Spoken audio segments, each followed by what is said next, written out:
Hello students, welcome back to the channel biotech net एंकी। आज हम लोग करने वाले हैं प्राइमरी स्पोरोजेनेसिस। तो चलिए बिना देरी के हम लोग शुरू करते हैं।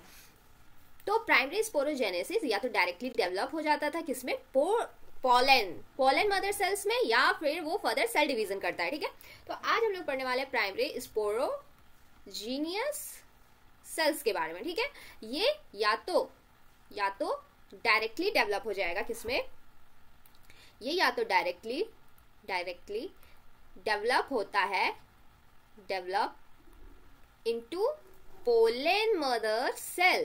ठीक है, PMC पोलन मदर सेल, या फिर ये फर्दर डिवीजन करता है और अपने नंबर्स को बढ़ाता है। ठीक है, तो आज हम लोग इसी पे मेन फोकस करने वाले हैं। ठीक है, तो चलिए बिना देरी किए हम लोग शुरू करते हैं।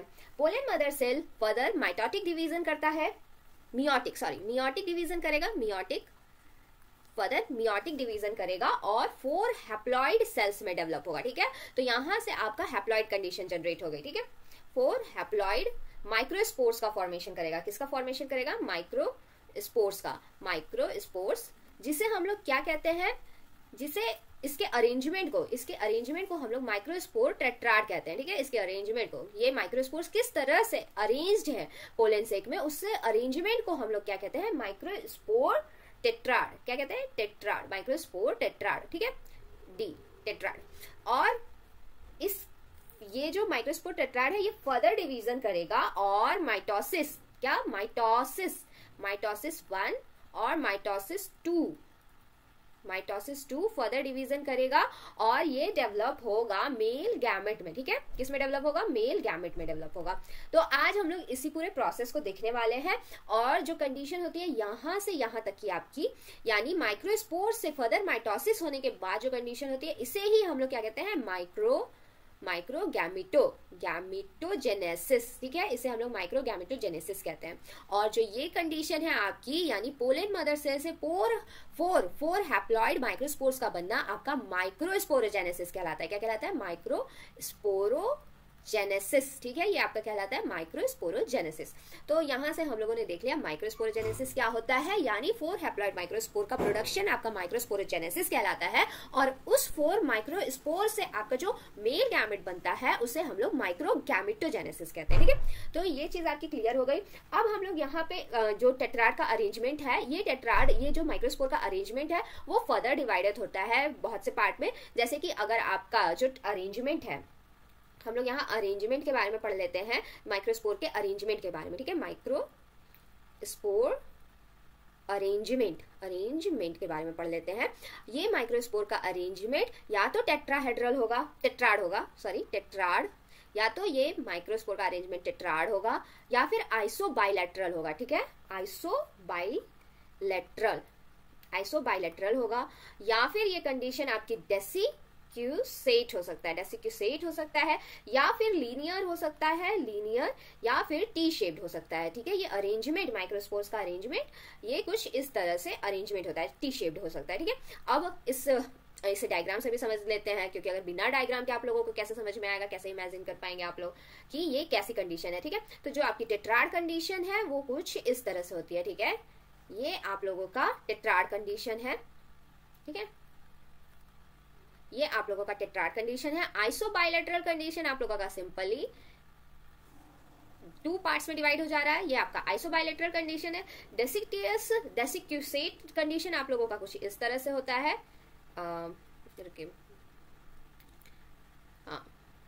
ये आपका डेसिक्यूएट कंडीशन है। लीनियर तो लीनियर ही होता है, ऐसे 1 2 3, तो 1 2 3 4 ये आपका लीनियर कंडीशन है। और टी शेप्ड कंडीशन कुछ इस तरह से होता है। ठीक है, ये आपका टी शेप्ड अरेंजमेंट है। टी शेप्ड अरेंजमेंट है। ठीक है, तो यहाँ से आप लोगों ने माइक्रोस्पोर्स के अरेंजमेंट देख लिए। ठीक है, और माइक्रोस्पोर्स यहाँ से आपका एंड कंडीशन जनरेट हो चुका है। ठीक है, यहाँ से जितने भी स्पोर्स हैं ये सारे एंड कंडीशन में है और मेल गैमेट एंड कंडीशन में है। ठीक है, तो यहाँ से आपका हैप्लॉइड जनरेट हो गया और हम लोगों ने प्रोसेस भी देख लिया। अब अरेंजमेंट देख लिया, प्रोसेस देख लिया। अब हम लोग देखने वाले हैं डायग्राम से कि पोलन ग्रेन्स कैसे होते हैं। ठीक है, पोलन ग्रेन्स का स्ट्रक्चर देखने वाले हैं हम लोग। अब पोलन ग्रेन का स्ट्रक्चर देखने वाले हैं। तो माइक्रोस्पोर से मेल गैमेट बना, मेल गैमेट मतलब कि पोलन बना। अब हम लोग इसी पोलन का स्ट्रक्चर देखने वाले हैं। ठीक है, इसी पोलन का स्ट्रक्चर देखेंगे। तो पोलेन आपका कैसा होता है, पोलेन में ये आपका पोलेन है, ठीक है। इसका स्ट्रक्चर देखते हैं, ठीक है। तो पोलेन आपका माइक्रोस्पोर है जो कि टेट्राड से रिलीज होता है, ठीक है। ये क्या है, माइक्रोस्पोर है जो कि आपका टेट्राड से रिलीज होता है, ठीक है। किससे, कहां से रिलीज हो रहा है, रिलीज फ्रॉम टेट्राड, ठीक है। ये आपका टेट्राड से रिलीज होता है, रिलीज्ड फ्रॉम टेट्राड, ठीक है। ये टेट्राड से आपका रिलीज होता है और इसके पास पोलेन वॉल होती है। हम लोगों ने देखा था कि टैप्टम जो है वो इसी पोलेन वॉल के फॉर्मेशन में हेल्प करती है, ठीक है। तो इसके पास क्या होता है, इसके पास होता है पोलेन वॉल। क्या होता है, पोलेन वॉल। और ये पोलेन वॉल किसका बना होता है, एक केमिकल का बना होता है। केमिकल कंपाउंड का नाम है स्पोरोपोलेनिन, ठीक है। क्या नाम है, स्पोरोपोलेनिन। क्या नाम है इसका, स्पोरोपोलेनिन, ठीक है। तो वो इस केमिकल का बना होता है। और ये स्पोरोपोलेनिन क्या होता है, ये स्पोरोपोलेनिन है आपका, ये स्पोरोपोलेनिन है एक ऑक्सीडेटिव पॉलीमर है। ऑक्सीडेटिव पॉलीमर किसका है, ऑक्सीडेटिव पॉलीमर है। और ये पॉलीमर किसका है, ये पॉलीमर है कैरोटेनॉइड्स का, ठीक है। किसका है, कैरोटेनॉइड्स का ऑक्सीडेटिव पॉलीमर है। और ये पॉलीमर है आपका कैरोटेनॉइड्स का, ठीक है। कैरोटेनॉइड्स का, ठीक है। कैरोटेनॉइड्स का या फिर कैरोटेनॉइड्स और कैरोटेनॉइड्स ईस्टर का, कैरोटेनॉइड ईस्टर्स का, ठीक है, ईस्टर्स का। तो ये आपका ऑक्सीडेटिव पॉलीमर है कैरोटेनॉइड और कैरोटेनॉइड ईस्टर्स का, ठीक है। और ये जो केमिकल है वो हाईली रेजिस्टेंस होता है किसी दूसरे केमिकल्स के लिए और टेम्परेचर के लिए, ठीक है। ताकि हमारा जो पोलेन ग्रेन है उसे काफी प्रोटेक्टिव रहना होगा, क्योंकि मेल गैमेट की वायबिलिटी नहीं खोनी चाहिए, नहीं तो वो फीमेल गैमेट से कैसे फ्यूज कर पाएगा। इसीलिए ये हाईली, मतलब कोई भी स्मॉल इन्वायरमेंटल चेंज इसे अफेक्ट नहीं कर सकता, ठीक है। तो ये हाईली रेजिस्टेंस होता है, इसीलिए ये हाईली रेजिस्टेंस और प्रोटेक्टेड इन्वायरमेंट में रहता है ताकि इसकी वायबिलिटी खत्म ना हो, ठीक है। तो ये highly resistance to chemicals and high temperature, ठीक है, हाई टेम्परेचर। और ये डिग्रेड ना हो किसी हाई टेम्परेचर इन्वायरमेंट कंडीशन में आते, तो इसे बहुत ही ज्यादा प्रोटेक्टेड इन्वायरमेंट में रखा जाता है पोलेन्स को, मेल गैमेट को, ठीक है। तो यहाँ से आप लोगों ने पोलेन वॉल देख लिया। पोलेन वॉल भी जो ये लेयर है वो 2 टाइप्स की होती है, ठीक है। ये होता है एक्साइन, ठीक है। पोलेन की जो वॉल होती है, ये आपका पोलेन है, मेल गैमेट। और यहाँ पे आप लोग देख सकते हैं ये पोलेन वॉल है। ये पोलेन वॉल 2 पार्ट्स में डिवाइड है, ठीक है। ये है आपका पोलेन वॉल, ठीक है। ये पोलेन वॉल आपका 2 पार्ट्स में डिवाइड है। एक को कहते हैं हम लोग एक्साइन, ठीक है, एक्साइन। और इंटरनल को कहते हैं इंटाइन। क्या कहते हैं, इंटाइन, ठीक है, एक्साइन और इंटाइन, ठीक है। और ये या तो as a uniform sheet like structure में प्रेजेंट होगा या फिर ये फर्दर सब डिवाइडेड होगा, ठीक है। या तो यूनिफॉर्म शीट लाइक स्ट्रक्चर होगा, यूनिफॉर्म शीट लाइक स्ट्रक्चर, या फिर ये फर्दर डिवाइडेड होगा, सब डिवाइडेड होगा 2 और लेयर में, ठीक है। सब डिवाइडेड होगा 2 और लेयर में, जिसे हम लोग क्या कहते हैं, सेक्साइन या फिर सेक्साइन और नेक्साइन, ठीक है।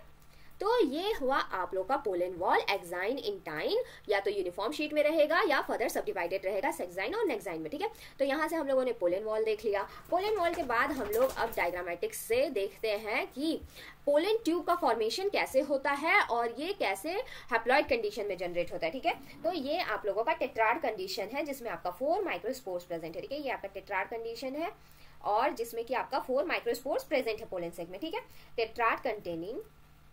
टेट्राड, एक सेकंड जूम कर लेते हैं, हाँ, टेट्राड कंटेनिंग 4 माइक्रोस्पोर्स, ठीक है। Tetrad containing 4 microspores.